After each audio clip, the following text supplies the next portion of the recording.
Assalamualaikum warahmatullahi wabarakatuh.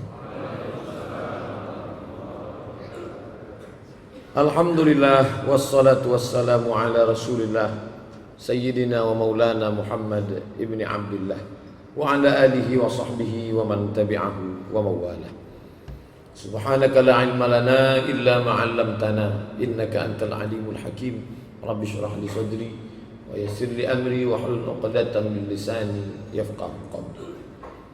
Bapak, ibu-ibu, hadirin hadirat, alim ulama, jeli pandai, tokoh masyarakat, yang besar tak dihimbau gelar, yang kecil tak disebut nama. Insyaallah kita semua dimuliakan Allah Subhanahu wa taala. Amin ya rabbal alamin. Biasanya sebelum kita mengkaji hadis, selalu saya sebutkan hadis yang akan kita kaji ini disebutkan dalam kitab Sahih Al-Bukhari. Hadis yang kita kaji subuh ini disebutkan dalam kitab Musnad Ahmad bin Hanbal. Hadis yang sedang kita bahas ini disebutkan dalam kitab Mustadrak Imam Al-Hakim. Kenapa Ustaz selalu menyebutkan itu di awal? Itu namanya takhrij. Takhrij artinya azwul hadis ila masadirihil asliyah, menyebutkan letak hadis dalam kitab induk. Kalau Bapak Ibu beli buku, jangan beli buku yang hadisnya tidak ada dalam kurung HR Bukhari, HR Muslim, HR Ahmad. Kalau hanya sekedar Rasulullah bersabda di dalam kitab apa, riwayat imam siapa, nama sahabat Nabi yang meriwayatkannya siapa. Nah, ini simple sederhananya untuk menyelamatkan diri dari hadis palsu yang tidak dapat dipertanggungjawabkan. Nah, hadis yang kita kaji subuh ini disebutkan dalam tafsir At-Tabari. Tak pernah rasanya Ustaz menyebut begini.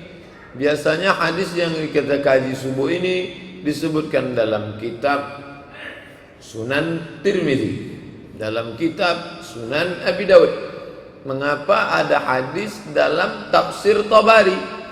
Karena tafsir Tabari salah satu tafsir yang penafsirannya dari hadis-hadis Nabi secara bersanad, bersilsilah, dari Imam Tabari, dari gurunya, dari fulan, sama macam Imam Bukhari. Imam Bukhari meriwayatkan dari gurunya Abdullah bin Maslamah. Abdullah bin Maslamah meriwayatkan dari gurunya Malik bin Anas. Malik bin Anas meriwayatkan dari gurunya Abu Zinad.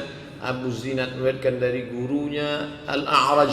Al-A'raj meriwayatkan dari gurunya Abu Hurairah. Abu Hurairah meriwayatkan dari gurunya Muhammad sallallahu alaihi wasallam. Makanya boleh mentakhrij hadis dari tafsir Tabari. Kalau ada orang mengkritik, ini kan kitab tafsir, bukan kitab hadis. Maka ulama ahli hadis menyatakan salah satu kitab tafsir yang bisa dijadikan referensi untuk takhrij hadis adalah tafsir At-Tabari. Tabari itu sebetulnya bukan nama dia. Tabari dulu ujung nama itu menunjukkan asal daerah orang. Tabari berarti dia berasal dari Tabaristan. Bukhari berarti dia berasal dari Uzbekistan. Karena Bukhari itu artinya orang Bukhara. Orang Bukhara dipanggil Bukhari.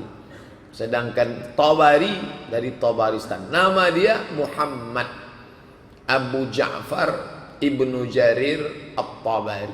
Namanya Muhammad, nama ayahnya Jarir, maka disebut Muhammad bin Jarir. Nama anaknya Ja'far, maka dipanggil dia Abu Ja'far Ibnu Jarir At-Tabari. Meninggal di kota Baghdad pada tahun 310 Hijrah. Jadi kalau kitab hadis yang paling tua yang sekarang dicetak, kitab Muwatta, ditulis oleh Imam Malik, meninggal tahun 179 Hijrah. Maka kitab tafsir yang paling tua yang dicetak yang ada saat ini adalah tafsir At-Tabari. Kalau tafsir itu ditulis oleh Imam Ibnu Katsir, disebut orang tafsir Ibnu Katsir. Ditulis oleh Imam Abu Ja'far Ibnu Jarir At-Tabari, disebut orang tafsir Tabari. Tapi sebetulnya judulnya bukan itu. Judulnya adalah Jami'ul Bayan fi Ta'wili Ayil Quran. Jami' artinya lengkap semuanya. Makanya kitab Sahih Bukhari disebut kitab Jami'. Al-Jami' As-Sahih, mencakup 3 aspek. Ada akidah, ada akhlak, ada syariah. Ada akidah, mengkaji tentang Allah, Rasul, malaikat, mengkaji tentang surga, neraka, kiamat, hisab. Ada di dalamnya fikih syariah tentang masalah salat, masalah hukum zakat, masalah puasa, masalah haji, masalah umrah. Ada di dalamnya masalah akhlak, tentang masalah ridha, masalah tawakal, masalah qanaah, masalah hasad, masalah mensucikan hati. Islam tak keluar daripada 3: akidah, syariah, akhlak. Jami'ul Bayan, jami' lengkap, bayan penjelasan. Bapak Ibu selesai salat jangan keluar dulu, kita akan mendengarkan bayan. Bayan artinya penjelasan. Orang Melayu bayan nama burung, burung bayan. Bayan, Jami'ul Bayan fi ta'wil, ta'wil tafsir, penjelasan makna ayil Quran. Ay artinya ayat-ayat Al-Quran. Ditulis oleh Imam At-Tabari. Di akhir hayatnya Imam Tabari diuji dengan fitnah yang luar biasa. Ada seorang ustadz dari mazhab Hambali namanya Abu Bakar bin Daud, menfitnah dia, mentahzir dia dari kalangan Hambali ekstrim. Jangan dengarkan pengajian Tabari, Tabari itu sesat, Tabari itu Syiah. Akhirnya kalangan yang awam terikut-ikut dengan fitnah ini, mereka benci, dan Imam Tabari pun diembargo sampailah meninggal di Baghdad pada tahun 310 Hijrah. Jadi kalau orang membaca sejarah, maka yang fenomena sekarang tahzir mentahzir itu dia sudah, ini bukan cerita baru, dari dulu sudah ada Imam Tabari yang sehebat itu. Tapi Allah Maha Kuasa, yang mentahzir waktu itu menang, yang ditahzir sekarang menang. Barulah orang tahu apa kitab tafsir paling tua, Tabari. Nama yang mentahzir itu kalau tak kita kaji subuh ini, orang pun tak tahu tentang Abu Bakar yang mungkin dia keliru karena dia sudah menyudutkan imam besar. Imam Ibnu Taimiyah, apa kata Imam Ibnu Taimiyah? As-sahhuha, kitab tafsir yang paling sahih di dunia ini adalah tafsir At-Tabari, karena dia meriwayatkan dengan sanad-sanadnya, wajtanabal muttahamin, dan dia menghindari para periwayat yang tidak terpercaya. Sedangkan Imam An-Nawawi pula berkata, apa kata Imam An-Nawawi? Ittafaqatil ummah, sepakat umat Islam, ulamanya sudah ijma' bahwa ulama yang paling alim dalam bidang tafsir ini adalah tak lain tak bukan Imam Abu Ja'far Ibnu Jarir At-Tabari. Diriwayatkan dari Ikrimah, diriwayatkan dari gurunya Abdullah Ibnu Abbas. Ibnu Abbas namanya Abdullah Ibnu Abbas, punya murid namanya Ikrimah. Nanti kalau Bapak Ibu baca dalam tafsir Tabari, ada Imam Ad-Dhahhak, ada Mujahid, ada Qatadah, ada Ikrimah. Itu semuanya murid daripada Abdullah bin Abbas, dan mereka ini levelnya tabi'in. Nabi, di bawah Nabi, sahabat. Orang yang berjumpa dengan Nabi, menengok Nabi, berjalan dengan Nabi, berperang dengan Nabi, belajar kepada Nabi. Nah, ini disebut dengan sahabat. Sedangkan orang yang berjumpa dengan sahabat, berkawan dengan sahabat, menuntut ilmu dari sahabat, disebut dengan tabi'i. Nabi, sahabat, tabi'i. Ke bawah tabi'i, ke bawah lagi tabi'i. Sampailah ke kita. Ini datangnya dari mana ini? Ya dari Al-Quran. As-sabiquna al-awwalun minal muhajirin wal ansar, yang dulu masuk Islam dari kalangan muhajirin dan ansar. Walladzina taba'u, itu asal dari kata tabi'in. Taba'a artinya ikut. Kamu ikut saya ya. Ittabi'ni. Taba'a ikut. Tabi'a yatba'u. Ittaba'a yattabi'u ikut. Walladzina taba'uhum bi ihsan. Orang-orang yang mengikut sahabat tapi yang diikutnya ihsan, yang baik-baiknya. Mereka itu kata Allah radhiyallahu anhum. Allah meridai mereka wa radu'an, dan mereka pun ridha kepada Allah. Maka kita menyebut Abu Bakr As-Siddiq radhiyallahu anhu. Sahabat ini menyebar di antara sahabat yang pindah ke kota Makkah Al-Mukarramah. Abdullah ibnu Abbas pindah ke negeri namanya Taif. Ada lagi sahabat Nabi Amr ibn al-As pindah ke negeri namanya Mesir. Ada lagi sahabat Nabi namanya Anas ibn Malik pindah ke Irak di kota Basrah, dan dia punya murid di antaranya Al-Imam Al-Hasan Al-Basri yaitu di Irak. Lalu kemudian ada sahabat Nabi namanya Uqbah ibn Amir, dia pindah sampai ke negeri Maghrib. Maghrib zaman sekarang Maroko, tapi Maghrib zaman dulu itu adalah Tunisia, Aljazair, Maroko dan Andalusia. Andalusia zaman dulu Spanyol sekarang. Nah, ini negeri-negeri Islam dan sahabat Nabi itu. Jangan bayangkan sahabat Nabi itu duduk di Masjid Nabawi, sholat, tahajud, iktikaf, menunggu mati. Tidak begitu mereka. Jangan bayangkan sahabat Nabi itu setelah Nabi meninggal tawaf sa'i menunggu malaikat maut datang mencabut nyawa. Tidak. Mereka bertebaran di atas muka bumi menyampaikan dakwah risalah Islam. Dan salah satunya adalah Abdullah ibnu Abbas. Dia punya murid namanya Ikrimah. Ikrimah inilah yang meriwayatkan dari gurunya Abdullah ibnu Abbas tentang ada seorang bernama Abdullah bin Salam, satu lagi bernama Tha'labah, satu lagi bernama Asad ibnu Ka'ab, satu lagi bernama Usaid ibnu Ka'ab, tentang beberapa orang Yahudi yang datang menghadap Nabi sallallahu alaihi wasallam. Kok bisa orang Yahudi menghadap Nabi, Pak Ustaz? Ya, Yahudi itu tinggal di Madinah sama macam kita di Pekanbaru ini. Ada orang Melayu, ada orang Jawa, ada orang Minangkabau, ada orang Batak, Mandailing. Kita satu komunitas. Begitu juga mereka di Madinah. Di Madinah ada orang Quraisy, itulah yang pindah dari kota Makkah. Ada orang Arab non Quraisy, itulah orang Ansar, yaitu suku Aus dan Khazraj. Ada pula pendatang seperti orang-orang yang merantau dari Habasyah. Habasyah itu Abyssinia, Ethiopia, berkulit hitam. Ada pula orang Persia seperti Salman Al-Farisi, tapi ada imigran khusus yaitu orang Yahudi Bani Nadir, Yahudi Bani Quraizah, Yahudi Bani Qainuqa, Yahudi Khaybar.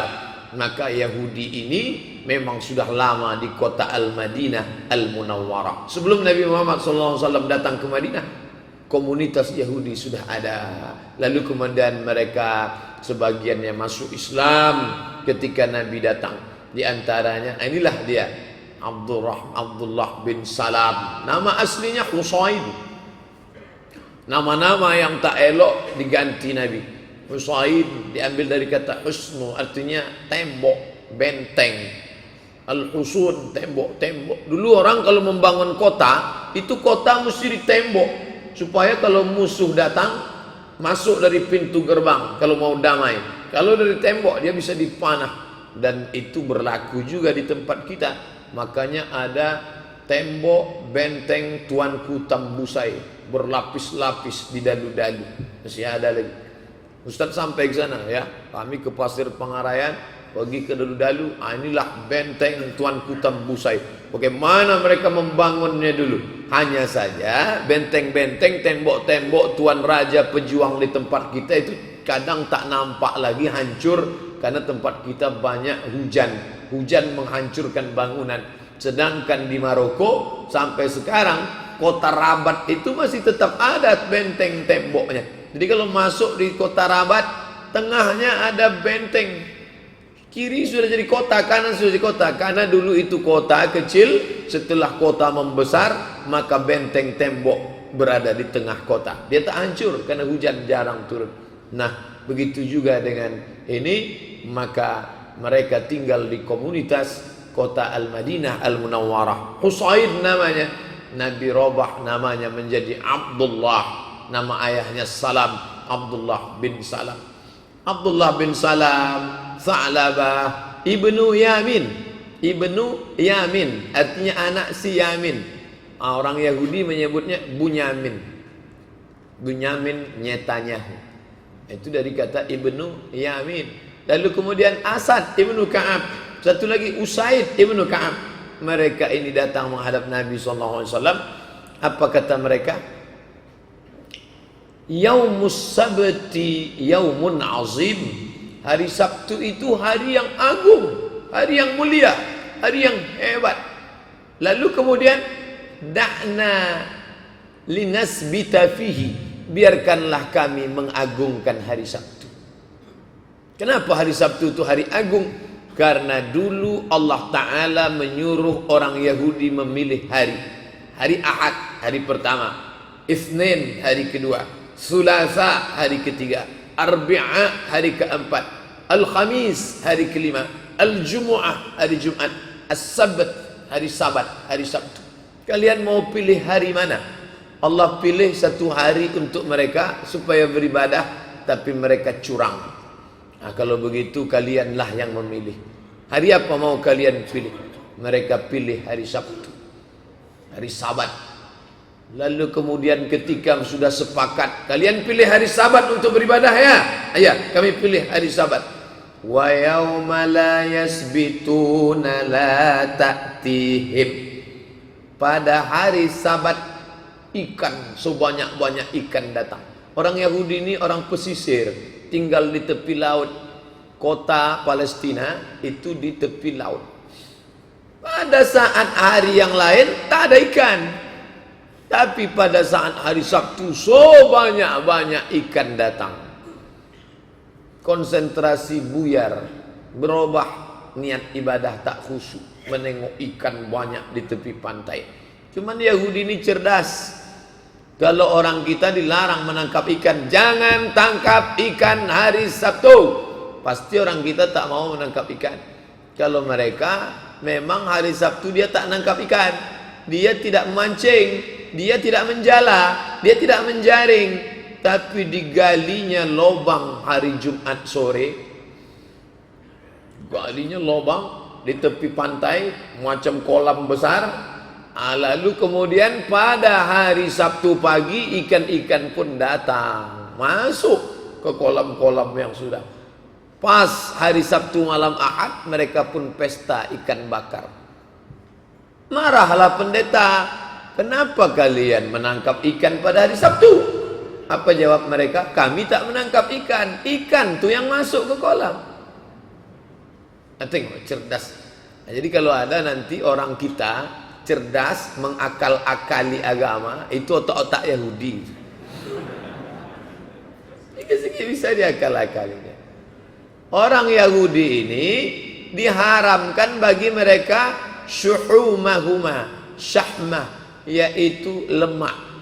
Lemak kambing, lemak onta, lemak sapi itu haram bagi mereka, tak boleh. Tapi otaknya cerdas. Lemak ini diolah. Setelah diolah dijadikan sebagai minyak, dijual sebagai minyak lampu, minyak untuk gala-gala sampan, minyak karena mereka ini pelaut, maka sampan itu kalau kayunya tidak dikasih minyak cepat lapuk, maka dikasih minyak, dijual mereka. Ketika pendeta datang, kenapa kalian ini pakai sapi, lemak kambing, lemak onta? Kami tidak makan lemaknya, terus minyaknya aja kami jual. Mereka robah.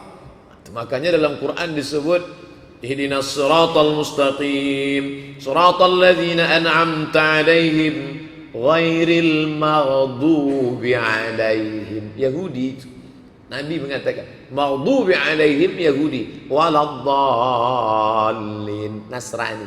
Apa bedanya? Nasrani merubah ajaran, Yahudi membelokkan ajaran. Sama-sama sesat, tapi metode jalan caranya lain. Nah, datanglah sekelompok Yahudi ini, kata mereka, Yaumus Sabti yaumun azim. Hari Sabtu itu hari yang mulia. Da'na linasbita fihi. Biarkanlah kami mengagungkan hari Sabtu. Artinya nattakhidhu yaumas sabti idan. Biarkan kami merayakan hari Sabtu, padahal sudah masuk Islam. Sudah masuk Islam, sudah bersyahadat asyhadu an la ilaha illallah wa asyhadu anna muhammadar rasulullah, tapi dalam hatinya tetap mengagungkan hari Sabtu. Kesalahan mereka yang pertama. Yang kedua, apa kata mereka? Inna taurata kitabullah. Taurat itu kan kitab Allah. Betul, Taurat kitab Allah. Da'na linakum. Biarkanlah kami mengamalkan Taurat ini lailan, di waktu malam. Pada waktu siang, izinkanlah kami baca Quran. Bismillahirrahmanirrahim. Ar-Rahman. Siang biarkan kami baca Quran. Tapi untuk di waktu malam, biarkanlah kami mengamalkan Taurat. Ketika mereka tawar-menawar ini dengan Nabi, turunlah ayat surat Al-Baqarah ayat 208. A'udzu billahi minasyaitonir rajim. Ya ayyuhalladzina amanu, hai orang yang beriman. Siapa yang dipanggilnya di sini? Abdullah ibnu Salam dan kawan-kawan CS DKK tadi yang sudah masuk Islam. Makanya Allah tak memanggil mereka ya ahlal kitab. Padahal biasanya kalau orang Yahudi dipanggil ya ahlal kitab, wahai ahli kitab, ta'alau ila kalimatin sawa. Marilah kita pada titik satu kata yang sepakat antara kita. Tapi pada ayat ini mereka dipanggil dengan ya ayyuhallazina amanu, hai orang-orang yang beriman. Kalian sudah bersyahadat, kalian tidak lagi Yahudi, kalian sudah masuk Islam. Ya ayyuhalladzina amanu, wahai orang beriman, udkhulu fis-silmi, masuklah kalian ke dalam Islam kafah, secara kafah, total, all out, 100%. Jangan lagi kaki kalian dua, sebelah masuk Islam, tapi sebelah bertahan dengan tradisi Yahudi. Hanya dua, mengagungkan hari Sabtu dan mengagungkan Taurat. Memang Taurat itu kitab Allah, tapi Taurat yang mereka maksud adalah perjanjian lama. Datang Nasrani, disatukannya dalam satu kitab, the Holy Gospel, kitab suci, Alkitab, the Holy Gospel, Old Testament, perjanjian lama, New Testament, perjanjian baru. Perjanjian lama ini disebut dengan Torah. Torah itulah Taurat. Jadi nanti jangan anak cucu kita dipelintir. Kalian beriman kepada Daud? Ya. Daud apa nama kitabnya? Zabur. Kalian beriman kepada Musa? Ya. Musa apa nama kitabnya? Taurat. Kalian beriman kepada Isa? Ya. Isa apa nama kitabnya? Injil. Tiga-tiga itu ada di sini. Perjanjian lama namanya Taurat, perjanjian baru namanya Injil. Sedangkan dalam perjanjian lama itu ada satu kitab namanya Mazmur. Mazmur itulah Zabur. Ketiga-tiganya ada. Kalau begitu kalian wajib beriman kepada yang ini. Dibantah oleh Nabi Muhammad sallallahu alaihi wasallam. Kita hanya disuruh percaya bahwa Allah pernah menurunkan kitab Zabur kepada Daud. Kita disuruh percaya bahwa Allah pernah menurunkan kitab Injil kepada Isa.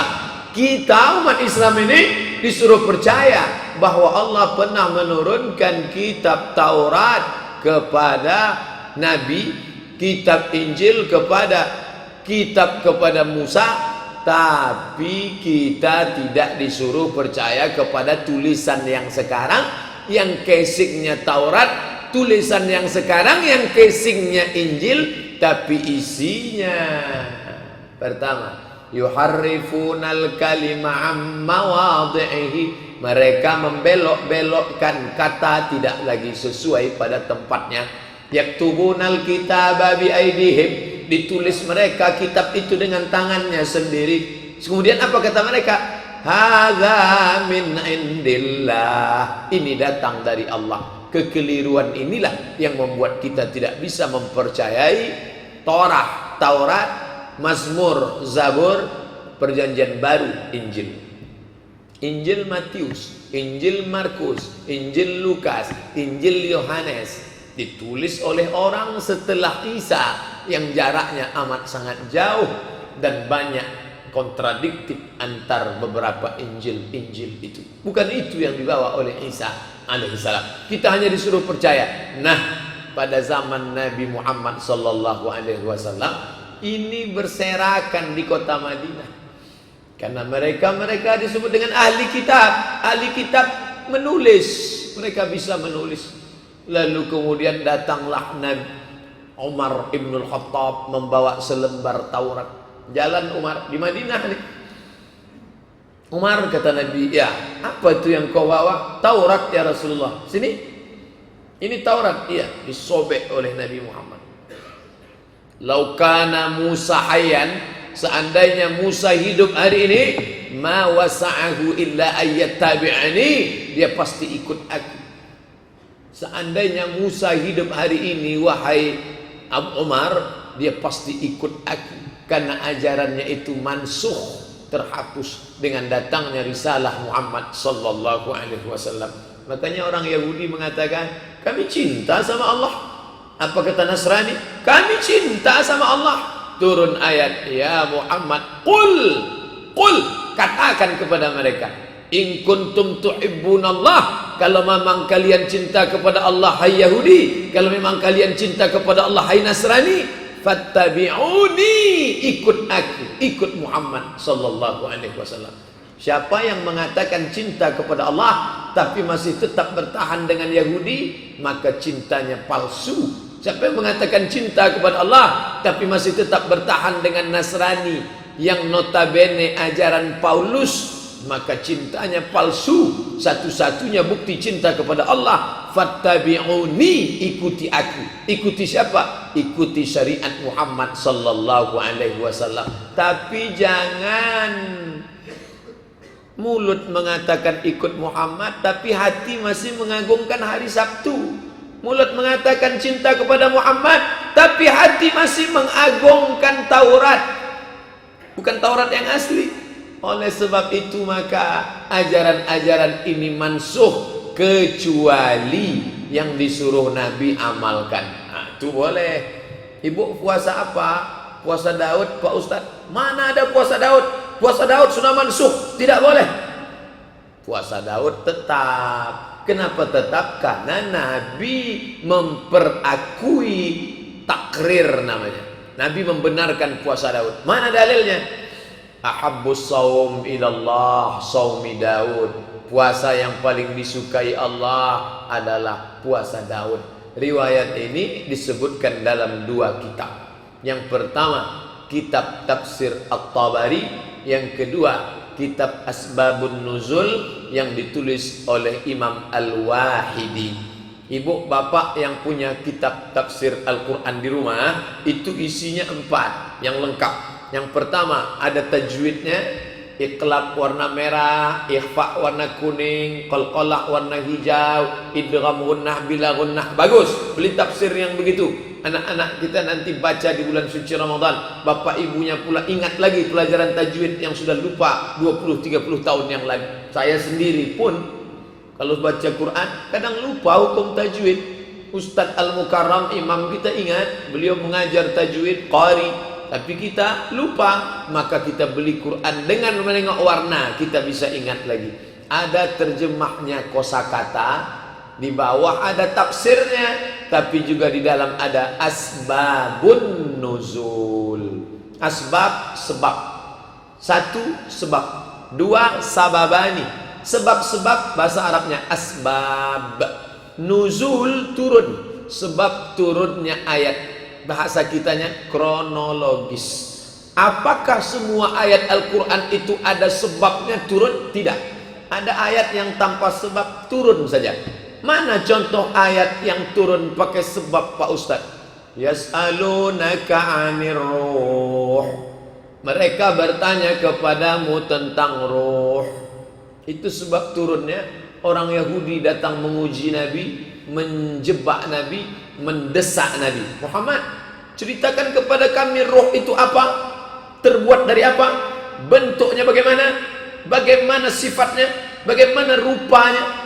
Turun ayat Yas'alunaka 'anir ruh. Mereka bertanya kepadamu tentang ruh. Qul, katakan ya Muhammad, qulir ruhu min amri rabbi. Ruh urusan Rabb Allah. Wa ma utitum minal ilmi illa qalila. Kalian diberitahu tentang ruh hanya sedikit saja. Tapi ada ayat yang turun tanpa ada asbabun nuzul. Turun begitu saja. Ya ayyuhallazina amanu kutiba alaikumus shiyam. Turun ayat itu. Bagaimana turunnya ayat Al-Quran itu kepada Nabi SAW? Maka li basharin, tidak seorang pun di antara manusia, yukallimuhullah, diajak bicara oleh Allah, kecuali melalui 3 cara. Yang pertama, wahyan, kata yang merasuk ke dalam hati secara lembut dan halus, disebut dengan wahyu. Yang kedua, aw yursila rasulan, Allah kirimkan rasul. Rasul di sini adalah Jibril alaihi salam. Datang Jibril, diutus Allah. Lalu kemudian Jibril berkata, Iqra bismi rabbikal ladzi khalaq, khalaqal insana min 'alaq, Iqra wa rabbukal akram, alladzi 'allama bil qalam, 'allamal insana ma lam ya'lam. Ketika Jibril membacakan sebagian ayat itu, lidah Nabi Muhammad bergerak. Kita kalau guru membacakan ayat, kita ingin cepat ayat itu hafal, maka lidah kita gerakkan.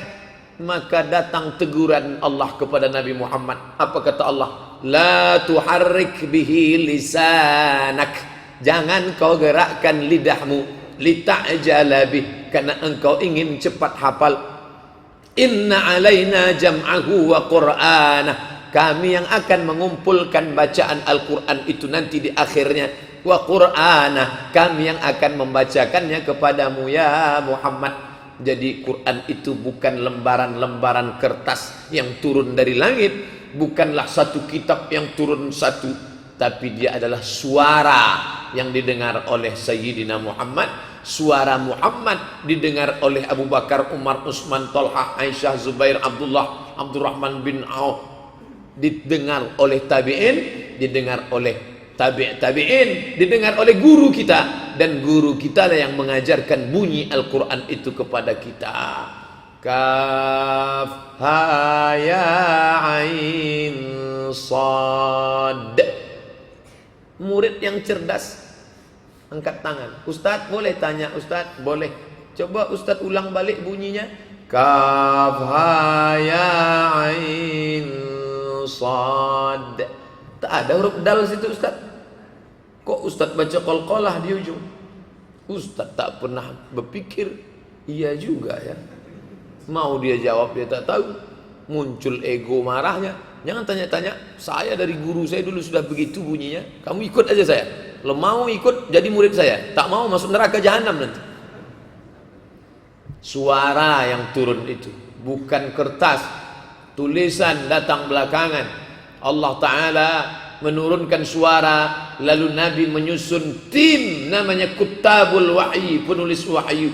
Mereka menulis Quran itu di atas pelepah korma, di atas tulang onta, tulang bahu, di atas batu yang lebar tipis. Mereka tulis di situ, tapi puncak pertamanya adalah di dalam kepala mereka. Bapak Ibu yang dimuliakan Allah Subhanahu wa taala, sebab turun ayat itu disusunlah oleh seorang ulama namanya Imam Al-Wahidi. Nama kitabnya Asbabun Nuzul. Yang masyhur ada 2 kitab. Pertama Al-Wahidi sudah diterjemahkan ke bahasa Indonesia, yang satu lagi Jalaluddin Abdurrahman As-Suyuti. Tapi yang masyhur Suyuti. Saking banyaknya nama orang di Indonesia ini, siapa tuh Pak Sayuti? Siapa itu Pak Suyuti? Namanya Imam Jalaluddin Abdurrahman. Nama kampungnya Asyut. Orang Asyut dipanggil Suyuti dari Mesir. Meninggal tahun 911 Hijrah. 2 kitab inilah. Tapi sekarang tak perlu beli 1 buku untuk Asbabun Nuzul. Karena Asbabun Nuzul itu sudah dicetak bersama Al-Quran. Belilah 1 Quran bagus. 45 hari lagi tak sampai masuk bulan suci Ramadan, sehingga persiapan kitab Qur'annya sudah bagus. Ini hadis yang kita kaji subuh ini dijumpai ada dalam 2 kitab. Pertama kitab Tafsir At-Tabari, yang kedua dalam kitab Asbabun Nuzul karya Imam Al-Wahidi. Terpercaya tentang sebab turunnya ya ayyuhalladzina amanu, hai orang beriman, udkhulu, masuklah kalian, fis-silmi, dalam agama Islam, kafah, total. Jangan lagi hati berbagi dengan ajaran-ajaran yang lama. Kenapa? Karena kalau sudah masuk Islam, siap masuk Islam, siap belajar Islam, siap mengamalkan Islam, total, all out, 100%. Jangan hati bercabang-cabang, masih mengagungkan hari Sabtu, masih mengagungkan lembaran Taurat, karena Nabi tidak mau diduakan ajarannya. Ini membantah sinkretisme. Datang orang Islam ke India. Orang India menolak, karena India itu agamanya Hindu. Maka terjadi konflik 2. Clash civilization, mengikut bahasa Samuel Huntington. Clash. Ada clash antara 2 budaya, antara Hindu penduduk asli dengan Islam yang datang. Tapi jangan katakan Islam datang dengan pedang. Islam datang dengan pedang sehingga semua orang dipaksa masuk Islam, penduduk pribumi rata dengan tanah. Kalau memang Islam datang dengan pedang, itu tak ada lagi Hindu di India. Tapi buktinya apa? Islam pernah punya kerajaan, Taj Mahal menjadi saksi. Tapi Islam tidak memaksakan kehendaknya. Hindu tetap bertahan sampai sekarang. Tapi ada orang yang ingin mendamaikan Hindu dengan Islam, maka muncullah agama sinkretisme, mengkawinkan 2 agama. Lalu kemudian Jawa yang terkenal dengan Hindu Buddha, datang Islam, pesisir, masuk Islam yang berada di tepi pantai, tapi yang ada di daratan, di bukit bertahan. Maka kita mengenal ada istilah orang-orang santri dan ada orang-orang abangan. Orang abangan. Ini santri nih, kalangan santri. Pada abad 14-15 Wali Songo mengislamkan Jawa, tapi kemudian ingin perdamaian karena takut benturan, muncullah sinkretis, menggabungkan 2 ajaran. Hati tetap pada ajaran yang lama, mulut tetap bersyahadat asyhadu an la ilaha illallah, KTP Islam, tapi sholat tidak, puasa tidak. Dan itu pun bisa terjadi di tempat kita, bumi Melayu. Mengaku Islam, percaya sama Allah, percaya sama Muhammad, percaya. Kenapa tak sholat? Kami percaya Muhammad yang batin, Muhammad yang zahir kami tak percaya. Nah, ini adalah ajaran batil. Karena kalau sudah masuk ke dalam Islam, masuklah secara kafah, total. Sebagaimana Nabi melarang, Allah melarang orang Yahudi yang masih mengagungkan tradisi-tradisi yang lama, meyakini bahwa benda ini keramat, bisa menolak mudarat, bisa mendatangkan manfaat, maka membatalkan keimanan. Asmaul Husna, siapa itu Allah? Ad-Darrun Nafi'un Nuru. Ad-Darru, dia yang kuasa mendatangkan dan menolak mudarat. An-Nafi'u, dia yang sanggup mendatangkan manfaat dan menolak mudarat. Ketika mulut bersyahadat asyhadu an la ilaha illallah wa asyhadu anna Muhammadar Rasulullah, tapi masih meyakini mantra-mantra ini mendatangkan manfaat, menolak mudarat, meyakini arah angin mendatangkan manfaat, menolak mudarat, tanaman ini kalau ditanam akan mendatangkan menolak mudarat, mendatangkan manfaat, binatang ini kalau dipelihara baik-baik maka akan mendatangkan manfaat dan menolak mudarat, maka rusaklah keyakinan. Karena Allah mengatakan udkhulu fis-silmi kafah, la tattabi'u khutuwati syaitan, jangan ikuti langkah-langkah syaitan. Kenapa? innahu lakum aduwwum mubin, karena setan itu bagi kamu musuh yang nyata. Dia tidak mengajak kita menyembah nenek moyang. Setelah nenek moyang kita masuk Islam, saya tanya ke mahasiswa saya, mana lebih dulu Wali Songo datang dengan kita di Sumatera masuk Islam? Oh, lebih dulu Wali Songo lah Ustaz. Yakin. Wali Songo abad ke-15 Masehi, 1400 sekian 14 sekian 1400-an Masehi. Pergi kalian ke Kampar Kiri, setelah lipat kain, tengok sebelah kanan, Syekh Burhanuddin, 1111. Syekh Burhanuddin tahun 1111. Saya tanya balik, mana lebih dulu Wali Songo apa kita di Riau? Oh, lebih dulu kita di Riau, Pak Ustaz. Begitu cepatnya pendapat itu berubah. Kenapa? Karena informasi yang diterima. Wali Songo 1400 sekian, Syekh Burhanuddin 1111. Kalau ada yang mengatakan Syekh Burhanuddin mitos, pedangnya masih ada, jubahnya masih ada, stempelnya masih ada, kitabnya masih ada. Kenapa kami tak tahu? Entahlah kenapa kita tak tahu. Padahal itu dekat dari kita, bagian dari sejarah Melayu Islam di Riau. Makanya apa kata Buya Alaidin Atari waktu ziarah kami ke makam Syekh Burhanuddin, kalaulah ndak ada Syekh Burhanuddin kau membawa Islam ke tempat awak, mungkin awak kini masih makan keluang, masih makan kelelawar, Batman. Mereka yang datang kemari, tapi kenapa jauh betul ke dalam kampung, sekian kilometer masuk ke dalam Kuntu, jauh. Kata kawan saya dulu waktu di Mesir, kami kan kenalan, saya nama berasal dari desa Kampar, kecamatan Kampar, kabupaten Kampar. Yang satu lagi, saya berasal dari sebuah desa yang ada dalam Quran. Wa yaqulul kafiru ya laitani kuntu. Kata Ustadz Fulan, tak boleh sebut namanya, menjaga kode etik. Tapi ingat saya kesan itu. Nah, apa maknanya? Dulu peradaban Melayu di tepi sungai. Setelah ada jalan aspal, maka banyak negeri-negeri Melayu yang di tepi sungai miris nasibnya. Dari negeri terhebat menjadi impres desa tertinggal. Mana contohnya? Pelalawan. Pelalawan dulu sempat menjadi kerajaan ibu kota Melayu di tepi sungai, tapi pernah menjadi impres desa tertinggal. Kenapa? Dunia berputar, musim berganti, zaman berubah. Dulu peradaban di tepi sungai, lalu lintasnya. Mana contoh lain? Siak. Lebih ramai lagi Perawang daripada Siak. Padahal dulu adalah pusat peradaban Melayu di tepi sungai. Tapi kemudian terjadi pergeseran setelah masuknya jalan aspal, maka ibu kota mulai ke tepi jalan besar. Bahkan Siapi-api sempat menjadi pusat peradaban, pesisir tepi laut. Tapi sekarang apa yang terjadi? Ujung Tanjung lebih ramai karena jalan di situ. Belum ada mobil lagi bisa jalan di tepi laut.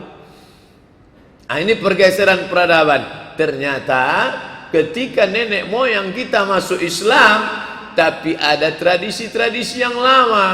Dari mulai memelihara binatang, menentukan arah rumah, mencari tanggal pernikahan. Mulut tetap mengucapkan syahadat, tapi hati berbagi. Maka itu pernah terjadi pada zaman Nabi SAW. Kalau kamu mengaku masuk Islam, maka tidak ada daya, tidak ada upaya, la haula wala quwata illa billah.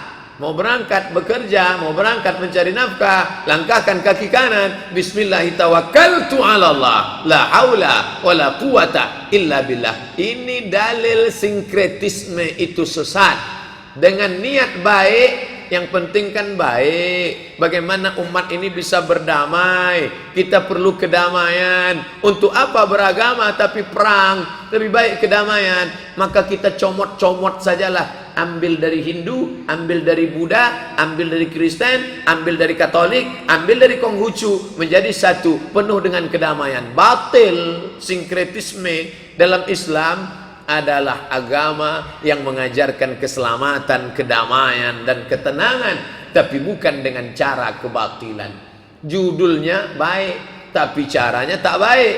Maka dalam Islam, la talbisul haqqa bil batil. Jangan kau campur aduk yang hak dengan yang batil. Hadis yang kita kaji subuh ini membantah pluralisme. Semua agama benar. Silakan menghadap ke Santo Thomas, silakan menghadap ke Sungai Gangga, silakan menghadap ke Santa Maria, silakan menghadap ke Yesus Kristus, silakan menghadap ke pokok kayu rindang, silakan menghadap ke binatang kesayangan. Yang penting engkau baik, yang penting engkau sopan. Batal. Karena Nabi marah, Allah marah kepada Abdullah bin Salam, kepada Ibnu Yamin, kepada Asad ibnu Ka'ab, kepada Tha'labah, kepada Usaid ibnu Ka'ab. Mereka Islam, mereka baik, mereka sopan, tapi mereka tetap mengagungkan hari Sabat, bukan menyembah berhala. Mereka yang ditegur Allah yang kita kaji subuh ini bukan menyembah Lata, Uzza, Manat, Hubal, Jibti, Tahun. Bukan mereka ini percaya kepada hantu setan lalu memberikan binatang sebagai sajen. Mereka hanya mengagungkan hari Sabat saja, hari Sabtu saja.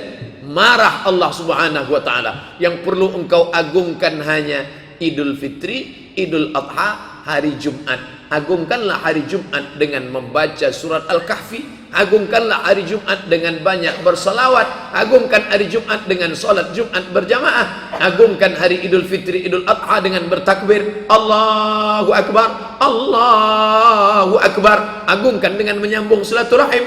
Adapun hatimu ingin mengagungkan hari yang lain, maka jangan sampai demikian. Kalau begitu Pak Ustadz, kita masuklah dalam teguran ini. Buktinya kemarin kita libur hari Jumat dalam mengagungkan hari besar agama tertentu.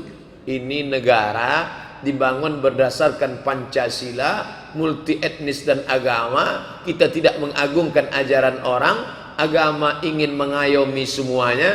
Mereka ingin berhari raya, maka libur mereka yang beribadah. Tapi kita tetap libur, aktivitas kita tidak berhenti. Mungkin kantor tutup, kampus tutup, tapi aktivitas tidak berhenti. Kita kemarin pagi Jumat acara dengan anak-anak muda di Fakultas Ilmu Sosial Ilmu Politik FISIP Unri, jurusan Ilmu Pemerintahan, Himpunan Mahasiswa Ilmu Pemerintahan. Kumpul ramai-ramai mahasiswa, bukan mahasiswa Usuluddin yang mengkaji tafsir hadis, bukan mahasiswa syariah yang mengkaji Hanafi, Maliki, Syafi'i, Hambali. Mahasiswa ilmu politik, jurusan ilmu pemerintahan, membuat tablik akbar. Mereka undang ketua jurusan, mereka undang dekan, mereka undang guru besar, profesor. Hari libur, tanggal merah, tidak ada berhenti dari aktivitas. Kalau sampai hati kita mengagungkan hari tertentu, ikut merasa hari ini besar, memiliki kelebihan, ada faktor. Kalau diagungkan akan mendatangkan berkah, kalau ditinggalkan akan mendatangkan laknat. Ada terlintas di dalam hati demikian, masuk dalam teguran Allah Subhanahu wa ta'ala. Bapak Ibu yang dimuliakan Allah, banyak orang meyakini suatu keyakinan, lalu dia tarik-tarik ayat dan hadis untuk melegitimasi keyakinannya, untuk membenarkan keyakinannya. Maka dia beragama bukan mencari kebenaran, tapi untuk mencari pembenaran. Dia berdakwah malas, ngajak orang kafir untuk bersyahadat malas, tapi dia ingin membenarkan kemalasannya. Maka ditariknya ayat, innalladzina amanu, sesungguhnya orang beriman, walladzina hadu, orang-orang Yahudi, wan nasara, orang-orang Nasrani, wassabiin, orang-orang yang menyembah bintang-bintang dan malaikat. Man amana billah wal yaumil akhir, selama mereka percaya kepada Tuhan dan kiamat, fala khaufun alaihim wala hum yahzanun, mereka tetap masuk surga. Ngapain kita ajak mereka? Mereka kan tetap masuk surga. Yahudi, Nasrani, penyembah bintang, penyembah berhala. Selama mereka baik, selama mereka sopan, mereka tetap masuk surga. Ngapain mereka kita ajak? Dimasukkan, dicekoki kepala anak-anak muda kita dengan pemikiran ini, maka batallah dakwah. Tak ada lagi ud'u ila sabili rabbik. Ajak mereka ke jalan Tuhan. Jangan ajak yang penting dia baik, yang penting dia sopan, maka tak perlu mengajak, karena semua jalan Tuhan. Pluralisme batal dengan hadis yang kita kaji subuh ini. Kalaulah pluralisme itu benar, pasti Nabi mengatakan, hai Abdullah bin Salam, ente tak perlu masuk Islam, ente yang Yahudi silakan. Hai Ka'bul Ahbar, ente tak perlu masuk Islam, ente diam saja. Hai Sofiyah binti Huyai, ente tak perlu masuk Islam, agama kalian benar. Tapi Nabi mengajak mereka, bahkan ketika dalam hati itu terbersit, terlintas, berbisik dalam hati ingin mengagungkan hari Sabtu, tidak mau makan lemak. Dalam riwayat Al-Wahidi, mereka tak mau makan lemak onta, karena dulu mereka tak mau makan lemak onta. Setelah bersyahadat tak mau makan lemak onta. Apa salahnya? Bukan mereka makan babi, bukan mereka makan lemak babi yang diolah. Tidak mau makan lemak onta karena agama sebelumnya melarang. Dibawanya keyakinan itu setelah masuk Islam, rusak imannya. Ditegur Allah, udkhulu, masuklah kalian ke dalam Islam. Setan tidak mengajak orang kafir, yuk kafir yuk, enggak, yuk murtad yuk, tidak. Tapi dia, la tattabi'u khutuwatis syaitan, jangan kau ajak ikut langkah-langkah setan. Pertama dia ajak, agungkan hari ini yuk, agungkan April Mop yuk, agungkan Valentine yuk, agungkan 25 Desember, agungkan petang ini, agungkan banyak hari-hari, atau hari-hari apa namanya di dunia ini yang diagungkan orang. Maka ada kecondongan hati untuk ke sana, rusak keyakinan. Sekedar tidak mau makan lemak, apalah salahnya tak mau makan lemak? Saya pun termasuk yang tak suka lemak, blenger masuk ke dalam ini, terlalu banyak minyaknya, tak mau. Tapi saya tak mau makan lemak ini bukan karena keyakinan, karena sekedar tak suka. Ustaz silakanlah makan nih, saya tidak mau makan ini karena agama saya yang lama melarang ini. Oh, tak mau makan lemak hanya karena dulu mereka diharamkan makan, maka untuk membatalkannya makan agak sekali. Setelah itu tak mau makan. Kenapa kamu tak makan? Saya tak makan ini bukan karena keyakinan. Saya tidak mau makan ini karena saya pantang. Kalau saya makan ini langsung kumat, kolesterol naik, darah tinggi. Mau kamu saya jib nanti makan ini. Jadi beda antara orang tak mau, mana tahu tetangga kita, kawan kita sudah masuk Islam, pas kita ajak dia makan, saya tak makan ini. Kenapa? Menurut kami keyakinan yang lama. Ente sedang mencampur aduk keyakinan, saudaraku. Bacakan ayat ini. Fa in zalaltum, kalau kalian terpleset. Allah tidak mengatakan kalau kalian murtad, karena kalau orang yang murtad itu melompat dia jauh. Ini garis pemisah, ini sempadan, ini tembok, ini Islam, ini kafir. Kalau kamu melompat, tapi Quran tak menyebut melompat. Fa in zalaltum. Zalal bahasa Inggrisnya slip, terpleset. Zaliqa yazliqu, terpleset sedikit. Kamu terpleset sedikit saja, orang tak merasa kamu sedang jatuh karena kamu menginjak tanah liat. Sedikit saja terpleset. Kalau kamu slip sedikit saja, mim ba'di ma ja'atkumul bayyinat, setelah datang penjelasan Al-Quran dan Sunnah dari Allah dan Rasul, tapi kamu tetap terpleset, slip mengikuti ajaran ini, fa'lamu, maka ketahuilah apa? Innallaha azizun hakim. Allah itu aziz.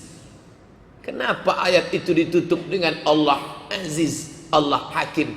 Allah aziz, aziz artinya kuasa. Allah kuasa mematikan ente saat dalam kekafiran ini. Allah kuasa mencabut nyawa antum. Allah kuasa untuk membuat rezeki engkau sempit.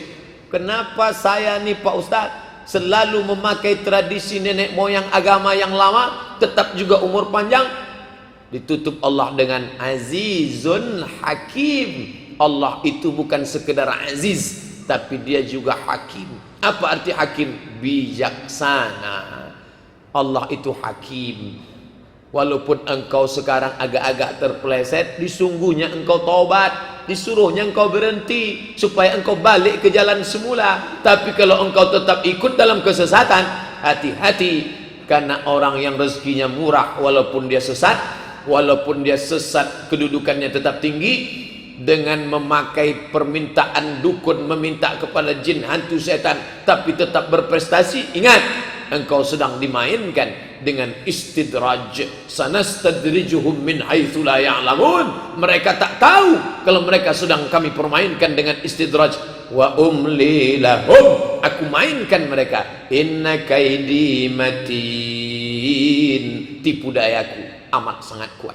Bapak Ibu yang dimuliakan Allah, apa yang terjadi pada sahabat, kehidupan Nabi dulu adalah cermin potret bahwa itu sejarah akan terulang kembali. Zaman berganti, musim berubah, orang-orang yang tetap kakinya sebelah masuk Islam tapi tetap mengagungkan agama yang lama tetap ada. Kita tak ingat entah kapan datuk kita masuk Islam.